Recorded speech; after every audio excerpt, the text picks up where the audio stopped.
आज दोस्तों आप देख सकते हैं हम माँ गंगा जी के तट पे आ चुके हैं, जहाँ पे देखिए यहाँ बगल में शव को जलाया जा रहा है। लोग शव का संस्कार कर रहे हैं। अंतिम संस्कार लोगों को तभी पता चलता है जब अंतिम संस्कार होता है कि असली सत्यता क्या है। तो आप जान सकते हैं आदमी जो भी जन्म से लेकर के मरण तक उसको किसी चीज़ की चिंता नहीं होती है, लेकिन जब वो गंगा के किनारे इस शव को लेकर के वहाँ जलाया जाता है तो लोगों को एहसास होता है कि हाँ, सबका यही अंत में होना है। लोग कितनी भी चोरी बेईमानी और इंसाफ़ी सबके कर्मों का लेखा जोखा यहीं पे हो जाता है।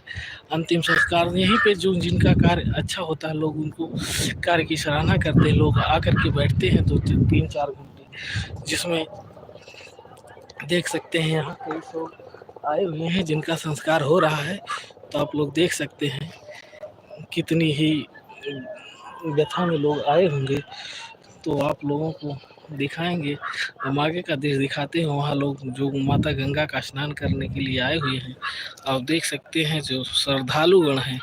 यहीं सामने जो श्रद्धालुगण आते हैं बाहर के लोग यहाँ स्नान करते हैं। स्नान करके बाद यहीं मंदिरों में पूजा ध्यान भजन का कार्यक्रम होता है। तो आप देख सकते हैं यहाँ लोग अभी दूर दूर से आते हैं। और देखिए पुल गंगा की माता के तट के ऊपर से पुल बना हुआ है।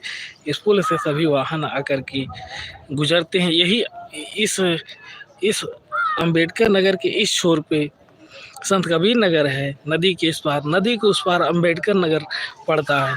तो यह पुल जो है 2 जिलों को जोड़ रहा है। दोस्तों आप पहले इसी पार हम लोगों की संत कबीर नगर आना होता था तो बहुत ही मुशक्क़त का सामना करना पड़ता था। ये जो नावें हैं इस नाव के सहारे को लेकर के उस पार से इस पार जब आते थे तो बहुत मेहनत करना पड़ता था। दोस्तों किसी न किसी प्रकार से यदि हम लोग गंगा को पार कर जाते थे तो अभी देखिए इस गंगा तट पे 2 धाराएं हो गई हैं।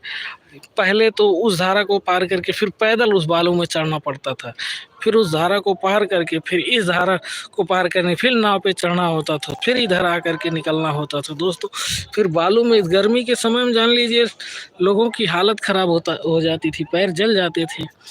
तो दोस्तों आज का समय है, ज़माना बदल गया है। तो आज लोगों को बहुत आसानी, जब से ये पुल का निर्माण हुआ है अम्बेडकर नगर और संत कबीर नगर को जोड़ने वाला, लोगों को देखिए ऊपर से गाड़ी जा रही है तो तब से बहुत आसानी हुई। लोगों का आवागमन भी बहुत ज़्यादा बढ़ गया है और इससे लोगों को फ़ायदा भी हुआ है।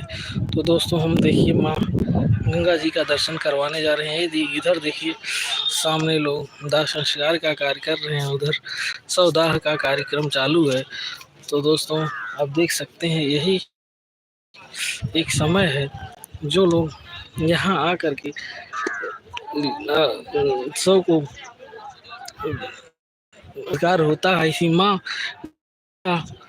ऐसी जो कि पावन धारा है, यही सब अच्छे बुरे कर्मों का नाश होता है। सभी का ये अपने आप में माँ गंगा समेट लेती हैं। तो आप देख सकते हैं दोस्तों माँ गंगा अपने अंदर में सभी को समाहित करती हैं। यहीं पे लोग स्नान ध्यान सब कुछ करते हैं। यहीं पे बगल में इधर शवदाह का भी कार्यक्रम होता है।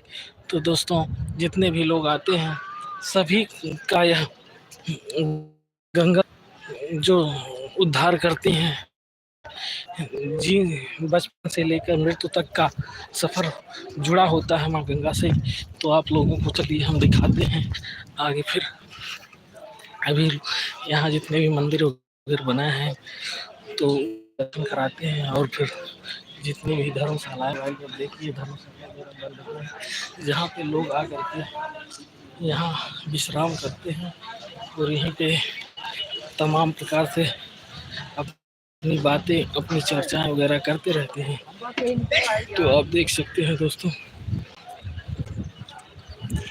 तो देखिए दोस्तों हम फिर आ चुके हैं भगवान शंकर जी के इस मंदिर के पास। तो आप लोग फिर से एक बार भगवान शंकर जी का दर्शन करिए और फिर आप लोगों को हम प्रभु शिव शंकर जी का दर्शन कराएंगे और आप लोगों को यहाँ जो बना हुआ है